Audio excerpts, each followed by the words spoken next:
नमस्कार दोस्तों, मेरा नाम भूपेश कुमार है। आज हम बात करेंगे आपसे इंडोर एसी की पीसीबी चेकिंग प्रोसेस के बारे में। जैसे कि आप मेरे पीछे देख पा रहे हैं, यह इंडोर है और कोई भी डिस्प्ले नहीं है।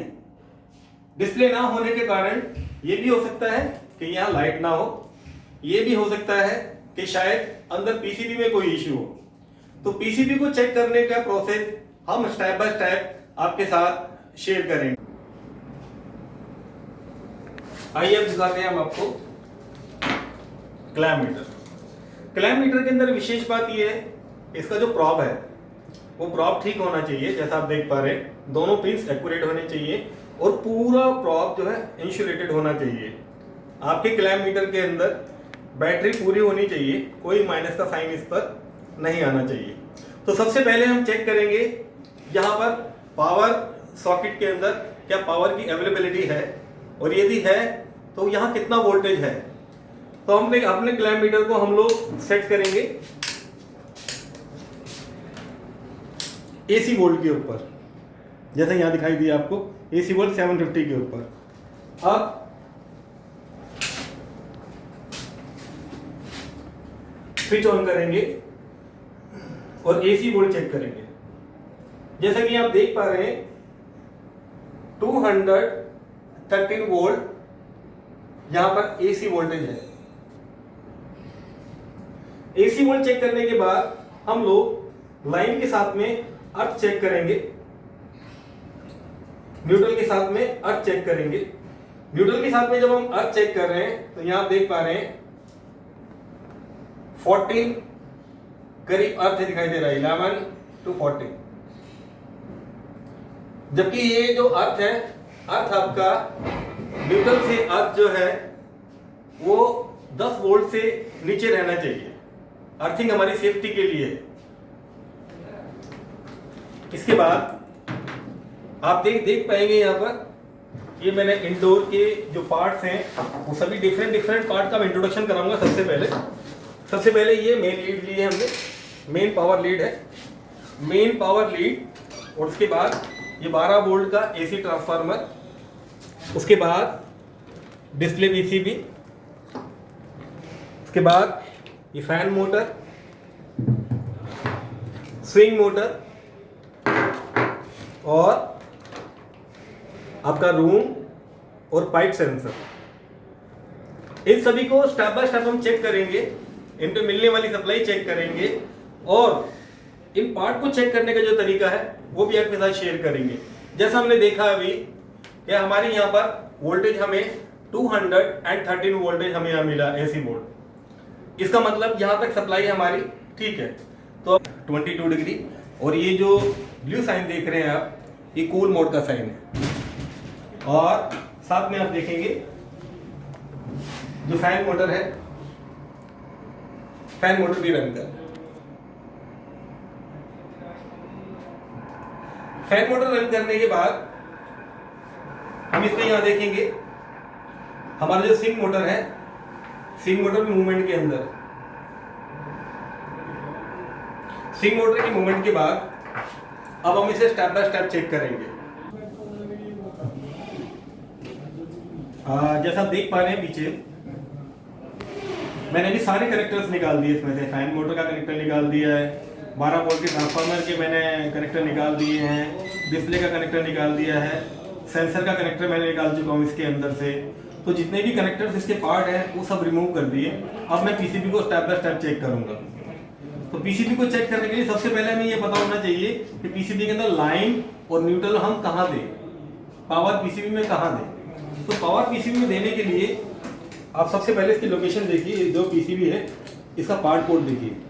इसका पार्ट कोड आप देख पा रहे हैं 612 FP इंडोर की पीसीबी है, और ये हमारे 2019 और 20 के जो मॉडल्स हैं इनमें ये कॉमन पार्ट है। 3 स्टार रेटिंग के जो एसी है उनके अंदर कॉमन पार्ट है। तो इसके अंदर हमें चलाने के लिए हमें अपना लाइन और न्यूट्रल का जो हमने एक कोड लिया, पावर कोड लिया है, इस पावर कोड को हम इसमें लगाकर चेक करेंगे। तो सबसे पहले मैं इसके साथ में जो ब्लू कलर का वायर है, ब्लैक कलर के, ये कलर कुछ भी हो सकते हैं, ये ब्राउन भी हो सकता है, रेड भी हो सकता है, लेकिन मेरे पास अभी अवेलेबल जो है वो आप देख पा रहे हैं, एक ब्लू कलर का वायर है और एक ब्लैक कलर का वायर है। तो ब्लैक को मैं फेस मानता हूँ और इसको मैं न्यूट्रल बनाता हूँ।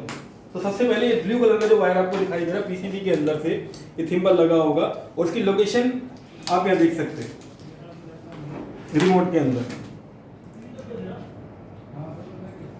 जो कि इंडोर मोटर के कनेक्टर के पास में लोकेशन है। तो इस वायर ब्लू वाले वायर से मैं पहले यहाँ पर जो न्यूट्रल का वायर है इसे मैं कनेक्ट करूँगा। सिंबल में ही कनेक्ट कर सकते हैं आप इजीली, ये हो जाएगा। उसके बाद जो लाइन का वोल्टेज है, क्योंकि लाइन हमारा हमेशा क्या है फ्यूज़ के पास से ही लाइन आता है, हमारा फ्यूज़ के थ्रू आता है, तो ये लाइन का है। लाइन के साथ में यहाँ पर ये थिम्बल जो है मेरा कनेक्टर करूँगा मैं लाइन के साथ, ये दोनों फिक्स हो गए। अब इसे लगाने के बाद जैसे कि आप सभी लोग जानते हैं कि जो हमारी इंडोर पीसीबी है इसके अंदर एक 12 वोल्ट का ट्रांसफार्मर भी लगता है। 12 वोल्ट का ट्रांसफार्मर का काम क्या है, ये इसका प्राइमरी है। प्राइमरी में हमेशा मोटे तार मिलेंगे, आपको बड़ा कनेक्टर मिलेगा, और ये इसका सेकेंडरी है। तो प्राइमरी पर जो वोल्टेज आपका जाएगा वो आपका जाएगा 220 और प्लस माइनस 10%। ये पार्ट कोड भी देख सकते हैं आप इसका, यहाँ पर आराम से आप नोट कीजिए पार्ट कोड को। इसके बाद प्राइमरी आपका जाएगा 220 और सेकेंडरी जो आउटपुट होगा वो 12 वोल्ट इसका आउटपुट होगा एसी के अंदर। तो इसके कनेक्टर में दिखा देता हूं आपको। अभी जो कनेक्टर है इसका यहाँ CN1 के कनेक्टर के ऊपर मैं अभी पहले इसका प्राइमरी लगाऊंगा। ये प्राइमरी मैंने इसे फिक्स कर दिया, सुनिश्चित करें कि ये टाइट लगा है। उसके बाद ये ब्लू कलर का जो सेकेंडरी है, फिर मैं सेकेंडरी को इसके साथ में लगाऊंगा। अब मेरा ट्रांसफार्मर कनेक्ट हो गया, इट मीन्स अब मेरा पीसीबी यहाँ अभी पावर सप्लाई के लिए तैयार है। अभी हमने ट्रांसफार्मर फिट किया है। फिर ट्रांसफार्मर के बाद हम इसमें लगाएंगे, आप देख रहे हैं यहाँ मेरे सामने अपनी जो इंडोर मोटर है, इंडोर मोटर का कनेक्टर लगाएंगे। इंडोर मोटर का कनेक्टर जैसे कि हमारा कैपेसिटर होता है 2 MFD का यहाँ लगा हुआ है, 450 वोल्ट तक का ये यहाँ पर आपको दिखाई दे रहा है। हम इसके साइड में हमारा कनेक्टर है इंडोर मोटर का कनेक्ट करेंगे।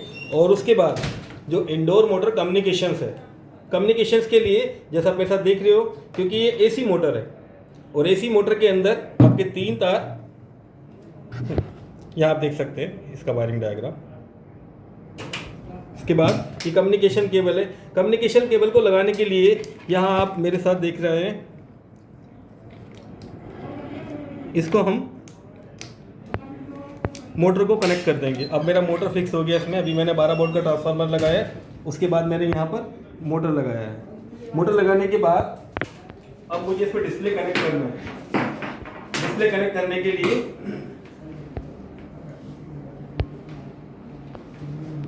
अब मैं इसके साथ में डिस्प्ले कनेक्ट करूंगा। डिस्प्ले कनेक्ट करने के बाद अब ये मेरे स्विंग मोटर है, स्विंग मोटर का जैक मैं स्विंग मोटर की जगह प्लेस करूंगा। ये स्विंग मोटर मैंने लगा दिया इसमें। अब मेरा जो पार्ट है मेरे पास वो सेंसर है, दोनों सेंसर, रूम सेंसर और कॉइल सेंसर। एक्चुअली इनका कॉमन एक सिंगल जैक है। ये सिंगल जैक आप यहाँ लगाएंगे, जैसा कि डिस्प्ले का कनेक्टर है। डिस्प्ले के कनेक्टर के साथ में ही आप यहाँ सेंसर का कनेक्टर लगा देंगे। अभी मेरे पीसीबी के साथ में जो मेरे रनिंग पार्ट है और जो कम्युनिकेशन पार्ट है, this time all part is connected, सभी पार्ट इसमें लग चुके हैं। तो अब मैं इसे एक बार पावर सप्लाई दूंगा और पावर सप्लाई देके हम लोग जानेंगे कि यहाँ पर पीसीबी क्या रिएक्शन करती है।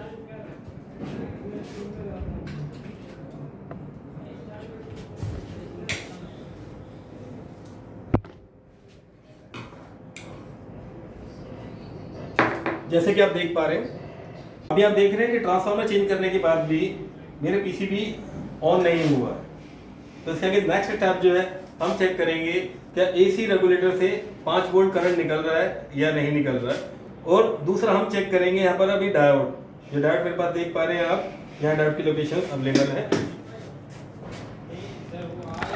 डायोड को चेक करने के लिए आपके क्लैम्प मीटर के अंदर ये डायोड मोड है।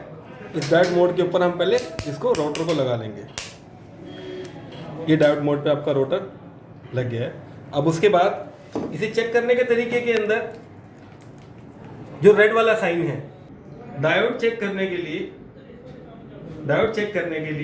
जो रेड वाला प्रोब है ये आपका प्लस की तरफ लगेगा डायोड के, और ये ब्लैक वाला जो है आपका उसके नेगेटिव की तरफ लगेगा। जैसे आप यहाँ पे देख पा रहे हैं, सिंबल भी अवेलेबल रहेगा। और एक पहचान आपको और बताता हूँ, एक सिल्वर कलर का लाइन होगा जो आपको साइड से दिखाई देगा, तो ये इसका माइनस पॉइंट है। एक यहाँ लगाएंगे हम और एक प्लस पे लगाएंगे, उसके बाद इसकी वैल्यू चेक करेंगे। तो रेड वाला प्रॉब हमारा कहाँ लगेगा, जहाँ प्लस का साइन है, और ब्लैक वाला प्रॉब कहाँ लगेगा, जहाँ एक सिल्वर कलर की लाइन है और ये इसका माइनस है। यहाँ देख रहे हैं, ये आपको वैल्यू दिखाई देगा डायोड का। पहले हमने एक चेक किया, 543 इसमें वैल्यू आया। आगे चलेंगे, नेक्स्ट डायोड हम चेक करेंगे इसका। यहाँ इसका वैल्यू आ रहा है, यहाँ इसका वैल्यू आ रहा है, यहाँ हम इसका वैल्यू लेंगे। उसके बाद जो लास्ट डायोड है यहाँ पर, हम इसको चेक करेंगे। इसमें एक चीज़ और बताऊंगा मैं आपको कि डायोड चेक करते समय हमें ध्यान देना है, डायोड के ऊपर एक सिल्वर कलर की लाइन है। जो सिल्वर कलर की लाइन होगी वहाँ आपका माइनस वाला प्रॉब लगेगा, मतलब वहाँ आपका ब्लैक वाला प्रॉब है वो लगेगा, और प्लस की तरफ आपका रेड वाला लगेगा, जैसे कि आप यहाँ देख सकते हैं। यदि हम इसे रिवर्स कर देंगे तो आपको कोई वैल्यू नहीं दिखाएगा यहाँ पर। ही रेगुलेटर में आप देख पाएंगे इसमें 3 पिन है। 3 पिन में जो सेंटर वाली पिन है ये कॉमन है। इसके लेफ्ट में जो पिन आपको दिखाई दे रही है ये पिन इसकी इनपुट है। इनपुट में आपका 12 वोल्ट डीसी करंट आएगा। और जो राइट साइड में आपको दिखाई दे रही है तीसरे नंबर पिन, ये तीसरी नंबर पिन आपका इसका आउटपुट है, जहां आपको 5 वोल्ट डीसी करंट मिलेगा। तो हम चेक करेंगे क्या 12 वोल्ट एसी करंट इसके अंदर आ रहा है, उसके बाद 5 वोल्ट करंट यहाँ से पास हो रहा है या नहीं। चेक करने के लिए सबसे पहले मुझे क्लैम्प मीटर किस पे लगाना पड़ेगा, अपना डीसी वोल्ट पे लगाना पड़ेगा। डीसी वोल्ट पे लगाऊंगा मैं क्लैम्प मीटर अपना। यहाँ आप देखेंगे मैंने डीसी वोल्ट के ऊपर अपना क्लैम्प मीटर सेट किया है।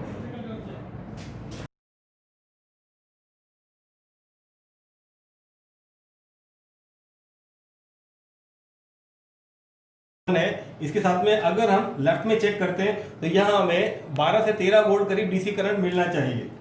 तो मैंने पहले ये सेंटर पिन पे टच किया, उसके बाद ये लेफ्ट में टच किया, तो यहाँ आप देख पा रहे हैं ये इसका भी इनपुट है।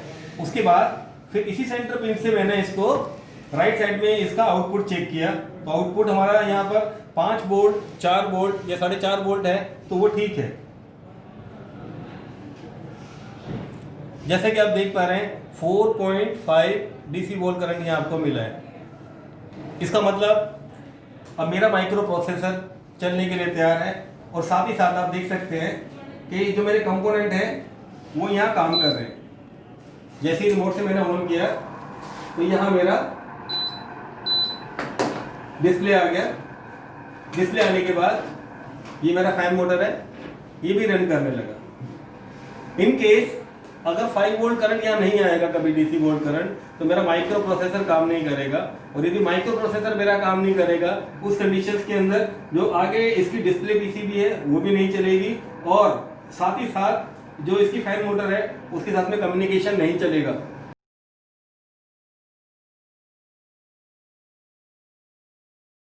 तो यहाँ आप देख पा रहे हैं डिप स्विच।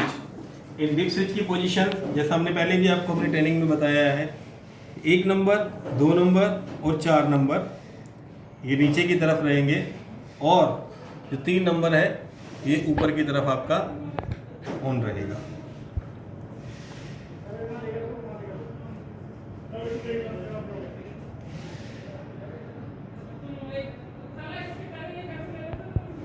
जो है तो हम सेंसर को चेक करेंगे।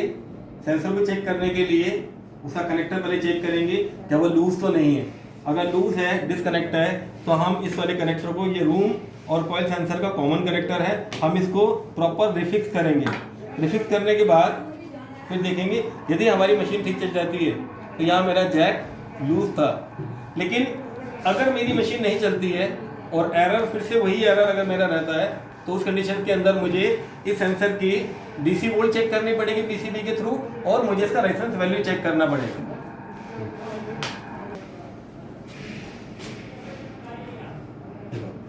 जैसे कि ये E1 का एरर आपको दिखाई दे रहा है, तो यहाँ मुझे चेक करना पड़ेगा कि यहाँ डीसी वोल्ट सप्लाई सेंसर के लिए है या नहीं। तो सबसे पहले मैं ये सेंसर चेक करूँगा यहाँ पर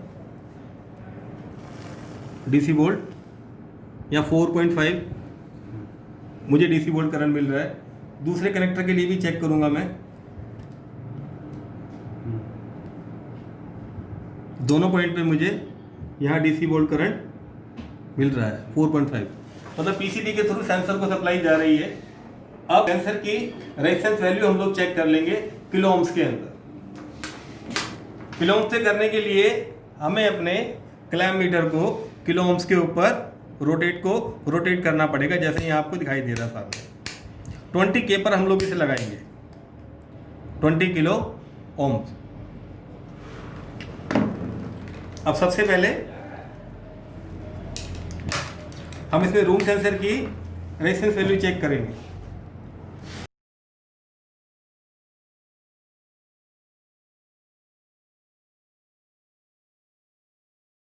200 किलो ओम से हमने इसको सेट किया है, तो यहाँ इसकी वैल्यू आप देख रहे हैं, रूम सेंसर की जो वैल्यू है 24.4 किलो ओम्स है। ऐसे ही हम पाइप सेंसर की रेजिस्टेंस वैल्यू भी चेक करेंगे। पाइप सेंसर की वैल्यू सेम इसी की तरह रहेगी। दोनों पिंस को आप उसको टच करेंगे,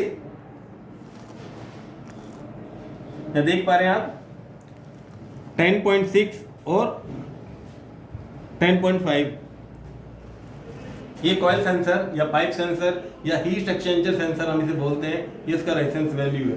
तो चेक करने के लिए तीनों चीजें चेक करी है। अभी हमने इसका रेजिस्टेंस वैल्यू चेक किया, हमने लूज कनेक्टर चेक किया और हमने इसका डीसी वोल्ट करंट भी चेक किया। एक्शन। अभी हम चेक करेंगे एसी मोटर की सप्लाई, क्योंकि कई बार एसी वोल्टेज, एसी की जो मोटर लगी होती है तो इसमें कोई एरर नहीं आता, तो उस कंडीशन पे हमें चेक करना पड़ता है कि यहाँ पर मिलने वाली एसी वोल्टेज कितने किस किस पॉइंट्स के ऊपर आएगी। जैसे कि मेरे सामने देख पा रहे हैं, इसमें 3 वायर्स अवेलेबल हैं, एक रेड है, एक वाइट है और एक ब्लैक है। तो स्टेप बाय स्टेप हम इनको चेक करेंगे। सबसे पहले हम रेड वायर और वाइट वायर को चेक करेंगे और जो क्लैम्प मीटर है हमारा वो एसी वोल्ट पे लगाएंगे।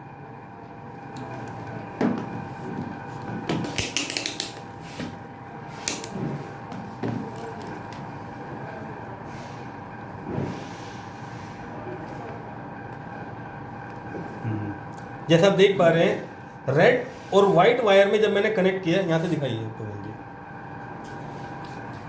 रेड और वाइट वायर में जब मैंने कनेक्ट किया तो यहाँ मुझे एसी वोल्ट करंट जो मिला है वो यहाँ देखिए 371 वोल्टेज मिलेगा, जो कि वेरिएबल नहीं है, कांस्टेंट है। रेड और वाइट। उसके बाद अब हम इसे चेक करेंगे रेड और ब्लैक के साथ में। यहाँ मुझे ये वेरिएबल वोल्टेज मिलेगा, जो आप देख सकते हैं 204, 207। और इसके बाद हम चेक करेंगे वाइट और ब्लैक के साथ में। वाइट और ब्लैक के साथ चेक करेंगे तो यहाँ हमें 244 वोल्टेज मिलेगा। और जैसे हमने सबसे पहले चेक किया था, तो हम इसे ब्लैक के साथ में एक बार रेड के साथ भी चेक करके दिखाएंगे। यदि हम ब्लैक और रेड के साथ में चेक करते हैं तो यहाँ मुझे जितना एसी इनपुट है वो मुझे करंट यहाँ मिलेगा। यदि ये सप्लाई यहाँ पर हमें मिल रही है तो मिलने वाली सप्लाई अभी ठीक है। अभी हमने आज जो चेक करके आपको बताया है उसमें हमने चेक किया 12 वोल्ट का ट्रांसफार्मर, उसके बाद हमने चेक किया डायोड, उसके बाद फिर हमने चेक किया फ्यूज, उसके बाद फिर हमने चेक किया डीसी वोल्ट रेगुलेटर जहाँ की आपका वोल्टेज डीसी आउटपुट होगा। उसके बाद फिर हमने चेक किया सेंसर, फिर उसके बाद हमने चेक किया यहाँ पर आपका डिस्प्ले के बाद हमने चेक किया यहाँ पर फैन मोटर। तो अभी हमने आज पूरी की पूरी इंडोर पीसीबी हम लोगों ने यहाँ चेक करी, और बाकी जब प्रैक्टिकल करेंगे तो प्रैक्टिकल करते समय ये वीडियो आपको बहुत सहायता करेगी। Thank you.